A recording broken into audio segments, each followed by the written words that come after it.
I ghosted my entire family 15 years ago after I found out my best friend got pregnant by my boyfriend, and that my family knew who the dad was the whole time. Now that I'm back, my family's pushing me to forgive them. When I, 33F, was 18 years old and in my senior year of high school, I really believed my life was on a good track. I lived with my parents and 4 siblings, 23M, 22M, 20F, 14F, and spent most of my days hanging out with my best friend Ashley, 18F, or my boyfriend of 3 years Kyle, 20M.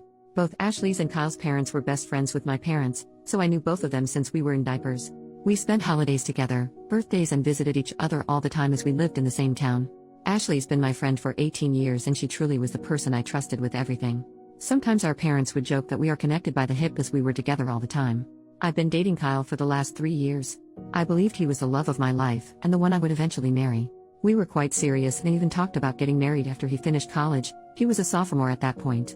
Although I had every plan on going to university, I was quite content with the idea of being married to Kyle and being a stay-at-home mom. My parents loved Kyle and supported our relationship. I really was happy. I think I should note here that my sister was also dating Kyle's brother and that all our siblings were very close. One day, at the beginning of the school year, I noticed that Ashley was being very melancholic and detached. After a while of prodding, she finally told me she was pregnant. I was very surprised because I didn't know. She and her boyfriend broke up a while ago and I didn't know she had anyone else like that in her life. I asked her who the father was and she didn't want to talk about it, but in a way implied that the ex was the father. She was absolutely distraught, so I dropped the topic and just consoled her. I was with her when she told her family, and while her parents were disappointed, they promised to support her in whatever she decides. They tried to make her share the dad's name, but she refused and made me promise to stay quiet. They did not know she had a boyfriend at one point. I was there for her for the next 9 months. I went with her for an ultrasound and doctor's appointments. I was there for her when she was bullied in school for being pregnant. I helped her set up the nursery. I was there when she was sick or just felt down. I held a baby shower for her, went shopping with her. I even took some parenting classes with her. We chose names together and she even asked me to be with her in the delivery room when it came time. I noticed that the pregnancy was really taking a toll on her emotionally and physically, and I tried to support her in every way possible. She was my best friend, always there for me, and I loved her. About 2 weeks before her due date, I went to the mall to run some errands and ran into her ex. Although I promised never to contact her, the knowledge of my friend's emotional state sent me into a fit of anger and I confronted him. I gave him a piece of my mind, told him what a piece of shit he was for leaving his ex pregnant and alone and not caring for his unborn child. He was shocked and said that he had no idea what I was talking about. Ashley never told him about the pregnancy, and when I told him she was 9 months pregnant at the time, he said that it was not possible for him to be the father as they broke up over a year ago and had no relations since then. I was confused but apologized for yelling at him in the middle of the mall. After that, he became snarky, said some nasty stuff, and mentioned that maybe I should ask Ashley's friend Kyle if he is the daddy. I didn't really think about his words in any way. Kyle and Ashley have been friends their entire lives. We were always very close, because of our parents' relationship, but they never showed any sign of being anything more. That evening my younger sister and I were preparing to have a movie night. I began ranting to her about confronting Ashley's ex and his words. My sister, who is usually very outspoken, got quiet and didn't really respond to anything I said. After a while, she excused herself and went to the bathroom. I decided to go and get some snacks and went downstairs to the kitchen, and I heard younger sister berating my mother. This part of my memory is really fuzzy as I was dealing with lots of emotions. My sister told my mom about me running into Ashley's ex and his words, and told my mom she no longer wanted to hide from me the fact that Kyle was Ashley's baby's father. I was shocked, absolutely shocked. I stumbled into the kitchen and demanded an explanation. Both my mom and my sister became white as a sheet when they saw me, and my sister started crying her eyes out. My sister explained to me some things I also learned from other people later, that appeared during the end of the summer break. Kyle and Ashley attended the same house party, got drunk, and slept together. Ashley got pregnant and told Kyle, but they were both ashamed and afraid of telling me. They also didn't share this with their parents. Ashley, however, couldn't keep the secret and told her mom and dad, who told Kyle's parents and later told mine as well. This all happened when Ashley was in her first trimester. By her second trimester, all of my siblings, Kyle's and Ashley's siblings, knew about this. Everyone, except for me. I simply cannot explain the way I felt. I was physically ill for the next 3 days and I couldn't speak to anyone. My parents were apologetic but explained that they didn't want to see me hurt or ruin everyone's relationship. I did not speak with Kyle or Ashley, although they bombarded my phone with messages and calls and also came to my house. I refused to see them. At one point Kyle's mom came to our house and my mom allowed her into my room. While I was lying in my bed still ill and just emotionally drained from the betrayal, she tried to convince me to forgive them and how Ashley and the baby need me. I said nothing. 2 weeks later Ashley went into labor. I learned from my parents that she had a hard delivery. She lost a lot of blood and needed an emergency C-section. Kyle apparently was at the birth. I was a complete wreck. Because of the betrayal by both, because I planned to be there and now physically and emotionally couldn't, because I was looking forward to this moment for months. So many reasons. My older sister immediately went to the hospital to be with her boyfriend. My other siblings weren't at home, so I was left alone with my parents. All I wanted was to lay in my bed or cuddle in my bed with my mom and cry all my feelings out. My mom received a call from Ashley's mom. She came to my room and told me that she and dad were going to the hospital. I was perplexed and asked her to stay with me. She said that Ashley's parents need all the support they can get and that we will discuss everything later. I tried to tell her not to go and that I also need their support, but she said not to be selfish and they left. I was left alone at the house and I just couldn't comprehend what happened in the last few weeks. I couldn't believe that my parents would go and support someone who hurt me so much, while I was also here suffering. Am I really selfish to think like that? I don't know when, but my sadness turned into rage, the kind I never experienced before. In a fit of combined emotions and feelings of betrayal, I started packing my bags and decided to leave home. It didn't take a while, but I started having second thoughts and just sat in the living room feeling empty. After a while, I received a text from my sister. The text said that Ashley gave birth to a healthy girl and that they were both okay. She attached a picture of the newborn and told me they named her Sarah, the name Ashley, and I chose some months ago. She sent a second text a while later, telling me that my parents and she were going to join Ashley's and Kyle's parents in going to a bar in the town to celebrate. I don't remember much after that. I think I was just consumed by everything and my memory is very foggy. I left. I took a train and left. I stayed at a hostel in Phoenix for a while. I got a job at a store and planned to finish high school there. My parents, siblings, Kyle, and Ashley tried to contact me. My mom was sending me a panicked voicemail, demanding me to come back. They also reported me as a missing person, but I don't think it went anywhere as I was 18. Anyway, soon afterward I met Dean, 21M. He also lived in Phoenix and had a complicated relationship with his family. We really connected and became friends soon after. He helped me a lot at that time. I struggled. I had no idea how to take care of myself or how to literally be an adult. He introduced me to his group of friends, helped me finish high school, and moved in with him and his friends. He helped me deal with my pain. I really struggled at one point and also had some regrets. I wanted to see a therapist, but I most definitely couldn't afford it. He was there for me and supported me through everything and I don't think I would have lasted long without him. We began dating after a year. He inherited some money from his grandpa and decided to move across the country to the big city. Although we weren't together for long, he asked me to go with him.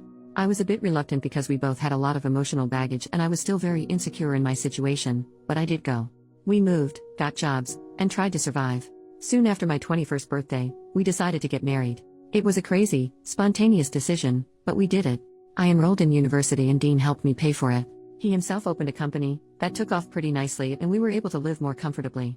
I was in uni and also worked a part-time job to contribute. We had our ups and downs but somehow survived. After uni, I started working in his company and we slowly built it up. When I look back now, I don't think I was in love with Dean when we got married. I loved him, but I wasn't in love. But he was there for me, always, unconditionally, and today I don't think I could love him more. He is the love of my life.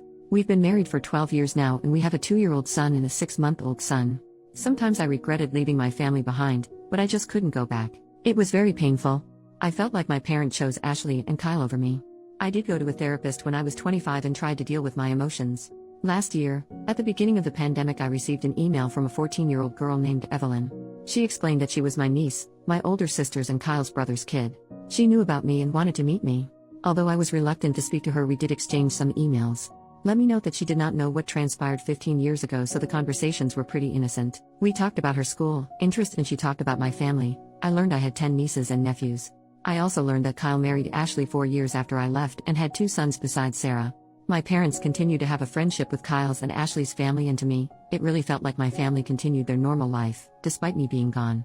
She tried to talk to me about what happened, but I didn't really think it was my place to explain things to her, so I simply said that relationships change and things happen in life that make us go our separate ways. We continued talking every so often for almost a year. In her email, this January, she expressed how the pandemic had a big effect on her entire family and how my parents were struggling to keep their house and both my brothers lost their jobs and struggled to keep up with the cost. I was surprised at her knowledge of this as she was only 14, but the hardship was also causing tensions between her parents. I started to deal with a lot of guilty feelings and regrets. I also just had my baby, so that was causing me lots of emotions. I talked to my husband and he was very supportive and told me that he would be there for me for whatever I decide. We are financially stable and thankfully the pandemic didn't have a great impact on our finances. We are not rich but are able to live comfortably. After learning some more details and talking with Dean, we decided to help my parent with their house. A week ago we flew back to my home state.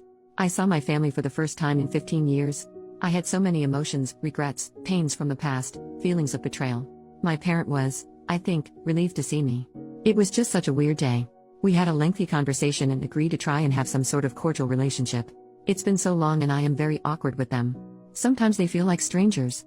Dean and I spent a week there and we continued to have a conversation, and I truly believe that we were on a path to having a friendly, yet distant relationship. But that my mom started insisting I have a sit-down conversation with Kyle and Ashley. She explained that she wants to go back to the way things were. I told her I refused to talk to them. Although I moved on, I simply have no ties with them now and don't want to rehash anything with them. I told her I am prepared to try and establish a relationship with them as they are my family, and I truly came to care for my niece, but that I don't want anything to do with Kyle, Ashley, or their family. I never demanded them to cease their relationship with their friends, but I don't want one. Dean supports me. My mom called me selfishly and said that I simply must try and heal our relationship. I told her I will not negotiate and that it's on her to decide whether or not she wants to have a relationship with me. She said okay. But 2 days later I received a phone call from Kyle's mom. I never gave her my number and she demanded, I talk with Kyle and Ashley as my return caused tensions in their relationship and their emotional health. I hung up. I called my mom and confronted her. Apparently, she gave that woman my number to heal our family bonds. I told her that she is choosing them over me again. She cried and yelled at me that I am selfish and that she just wants her family back. I just hung up. It's been days since I spoke to any of them, although my mom and Kyle's mom keep on calling. Although I think I am right and I believe I should prioritize my well-being and the well-being and happiness of my husband, who has been behind me 100% and even told my mom off, and my sons, I am starting to have some regrets. I don't know if I should listen to my mom and speak to Ashley and Kyle. I question whether I was overreacting 15 years ago. I'm questioning whether I'm truly being selfish for not actively trying to repair the relationship. I would really appreciate any advice or opinion on what to do in this situation. Suddenly I am questioning the entire course of my life. I am so lost and I don't know what to do. First update, my gosh, it's been 2 years since I posted this. A lot of people have been asking me for an update. First of all, I want to thank all of the wonderful people who have been sending me updates and lovely messages. I'm truly grateful. A lot of things have happened in the last few years, not all great. Without making this 100 pages long, I never mentioned my little sister in my original post. Her relationship with my parents went downhill after I left home, and she went no contact with them when she was 20. I received her number from our older sister, and although it was awkward at first, it's been 15 years after all, we did start speaking again. She was very angry at me for leaving. A lot has happened in her life, and it wasn't the easiest. She has a toddler and a baby of her own, and I have to say that the kids have helped us bond again. She's my best friend and we talk every day. As for my other siblings, I'm in regular contact with both my brothers, although we aren't close. My older sister and I have a good relationship now, but last year we've had a longer period of not speaking. As she is married to Kyle's brother, it was hard for her to deal with all ours and their family drama. We are cool now and I have a lovely relationship with my nieces and nephews. I didn't go to my niece's birthday party. It just seemed like it would be too hard for me. Now to my parents. This one is a little painful for me to write, and at the time it felt like I was reliving all those crappy emotions I had at 18. My mom didn't let up with her pestering over me not talking with Kyle and Ashley. Her calls for that continued for months, even after I was home again. It bordered on emotional blackmail. She blamed me for not honoring her wishes for her friendship problems and health problems, and even accused me of keeping her grandbabies from her. Last June I had my daughter, and it seems like that sent her completely over the rail. What I mean by that, 100 plus calls a day, messages every 20 minutes to pester me about random things, sending me updates about people I never want to know about. When she started pestering Dean, I was done. I was afraid to block her, so I spoke to my father. This was probably the first time in the last 17 years that we had a true heart-to-heart conversation. I was emotionally drained, tired from caring for 3 children, and just over everything. I've probably poured all my feeling and emotions onto him. I don't know what happened to them afterward. He doesn't speak much about it. Her calls slowly ceased, and something else must have happened because in August he filed for a divorce. My father and I are in regular contact, although I don't think we'll ever be back to normal. Mom is devastated. In August her calls became insane, and apparently not just with me. I've changed my number since then, and as of February, she has not been able to reach me. I've been told by one of my brothers that she has problems with anxiety and depression, and lost a lot of friends. I don't really know whether or not she continues to have a relationship with Kyle and Ashley's family. I don't want to have anything to do with her anymore, nor do I want her near my kids. The things she said to me, about me and about my husband, whom she really doesn't know, and after 15 years of no contact, is crazy. Although I regret not having a mom, I feel like trying and fighting to repair the little remnants of our relationship would be a waste of my emotional energy and just pure torture. As for Kyle and Ashley, I've received some calls from Kyle's mom, as I mentioned in my original post. I blocked her and no other calls have been received from anyone. I really don't know what they are doing or where they are. I've had no contact with them. The only thing that really happened is that, in August when crap went downhill, my brother-in-law, Kyle's brother, brought me a letter apparently written by Ashley. I've not opened it and I really don't know if I want to. I feel like I've moved on from them, but on the other hand, I'm curious as to what she has to say after so many years. However, that in itself could bring back bad emotions. I'm doing okay now, with my babies and Dean, who is a real trooper in all of this. I'm trying to focus on my family, and I really hope that this is all behind me. To all of you, thank you, again. If anything else happens, I'll try to update sooner. Second update, 1 month later. Dear everyone, I have no idea if anyone will see this, but during the last few months since I posted my update, I have received many messages with advice and words of support. I have no way of thanking you, but know that your words truly mean a lot to me. I try to reply to everyone, but it sometimes takes me a while. A lot of questions have been asked in these messages and I can't answer them all at this time. I plan on updating soon. Just to quickly answer the most common ones. 1. I have not read the letter yet. Soon after updating, I started therapy again in Dean and I decided that it would be best if I gave the letter to my therapist and let him decide when and if I am ever ready to read it. 2. I have not spoken to my mom since the update. I've received messages on Facebook from her and Ashley's mom, which is a first. The latter I didn't even read. I've since deactivated my Facebook for the time being. 3. Neither Kyle nor Ashley tried to contact me via any social media. The only thing I know is that Kyle was asking my brother-in-law for my address or number, but brother-in-law refused them. That's when Ashley gave him the letter. Brother-in-law is in no contact with his family at the moment. 4. They are separated as per my brother-in-law, but he does not know whether they are divorced or not. 5. Last week my dad was in town. He does not know my address and has never been to my house. For the first time in almost 2 decades, we had an open, honest conversation. I have to admit it was a lot and I was not good for a few days afterwards. But it was necessary. I learned a lot about my mom. A lot of you tried to imply there must have been something in her past to make her the way she is, and the time between them learning Ashley was pregnant and my return 2 years ago. It's a lot to unpack and I'll probably be in therapy for a long time. It's a lot really, so I'll have to write a separate update. 6. Also, my little sister.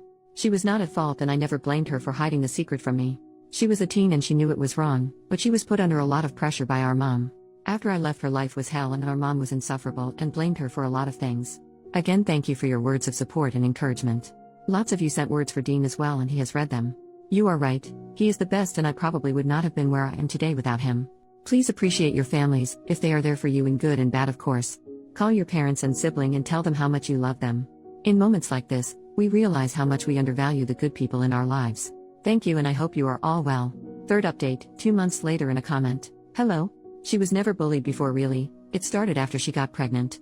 Our state is pretty conservative, so it wasn't well received that she was pregnant, unmarried, and without a partner.